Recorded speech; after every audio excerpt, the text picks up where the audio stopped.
প্রাচীনকালে নদীকেন্দ্রিক গড়ে উঠেছিল বিভিন্ন শহর, বন্দর, নগর, গ্রাম। কপোতাক্ষ নদীর তীরে গড়ে উঠেছিল যে জনপদ, সেই জনপদের ইতিহাস, ঐতিহ্য আর নির্যাতন অত্যাচারের কালের সাক্ষী হয়ে দাঁড়িয়ে আছে এই খালিশপুর নীলকুঠি। প্রিয় দর্শক, চুয়াডাঙ্গা পরিবারের ইতিহাস ঐতিহ্য বিষয়ক ভিডিওতে আজ আপনাদের দেখাবো খালিশপুর নীলকুঠি। পুরো ভিডিও জুড়ে আপনাদের সাথে আছে আমি আরিফ হাসান, ক্যামেরায় আছে মোহাম্মদ আলী। আজকের এই সুন্দর আকাশের নিচে শতাব্দীর নানান ঘটনা প্রবাহের সাক্ষী হয়ে টিকে থাকা আমগাছগুলোর হয়তো এখনো চোখে ভাসে জীর্ণ ভগ্ন দশায়, ধ্বংসের জন্য অপেক্ষা করা একসময়ের আমোদ প্রমোদ ভবন খালিশপুর নীলকুঠি।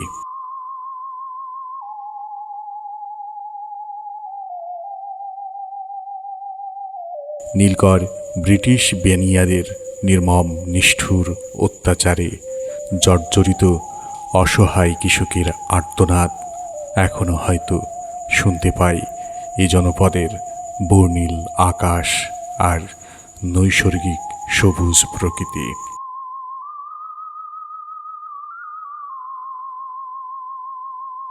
প্রায় 9 একর জায়গা জুড়ে বিস্তৃত এই আমবাগানের এক পাশ দিয়ে নিঃশব্দে বয়ে যাওয়া পুরাতন কপোতাক্ষ নদীর শান্ত জলরাশি যেন এ জনপদের নির্যাতিত কৃষকের চোখের জল।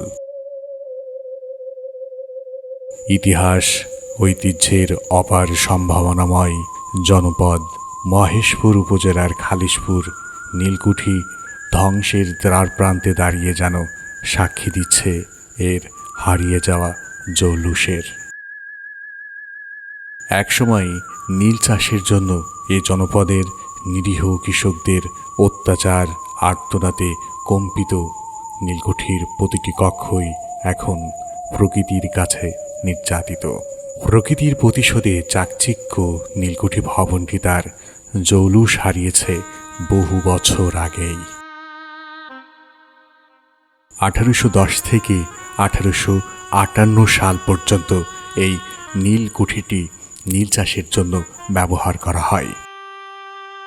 এখানে চাষ করে উৎপাদিত নীল পাঠানো হতো ইংল্যান্ড সহ পৃথিবীর বিভিন্ন দেশে। উপমহাদেশে নীল বিদ্রোহের সূচনা হওয়ার পর এই নীলকুঠি ছেড়ে চলে যান ব্রিটিশরা। ইংরেজ মিস্টার বেব্রেল এই কুঠি বাড়ি থেকে এই অঞ্চলের নীল চাষ পরিচালনা করত। এই কুঠির কিছু কক্ষ নির্যাতনের জন্য ব্যবহার করা হতো। পরবর্তীতে ইংরেজরা উপমহাদেশ থেকে বিতাড়িত হলে কুঠির ভবনটি সিও অফিস হিসাবে 1956, 1957 ও 1983 থেকে 1984 সালে ব্যবহৃত হয়েছিল।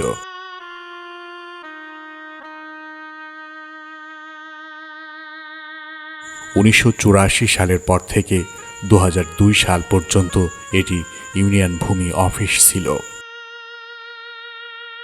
দক্ষিণমুখী এ ভবনের দৈর্ঘ্য 120 ফুট, প্রস্থ 40 ফুট ও উচ্চতা 30 ফুট।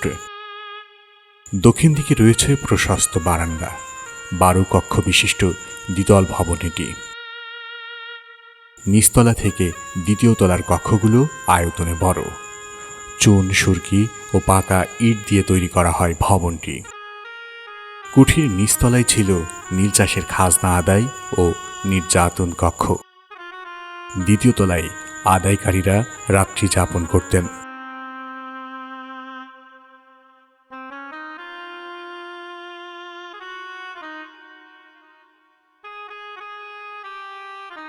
বিশ্রাম ও গোসলের জন্য নির্মিত পাকা সিঁড়ি কপোতাক্ষ নদীর তীর পর্যন্ত নামানো। এখানে 1810 থেকে 1858 সাল পর্যন্ত নীলকররা নীল চাষ পরিচালনা করত। 1947 সালে ভারত বিভক্তির সময় তৎকালীন নীলকুঠির মালিক জমিদারও এই জায়গাটি ছেড়ে চলে যান। এরপর থেকে দীর্ঘদিন পরিত্যক্ত রয়েছে স্থানটি।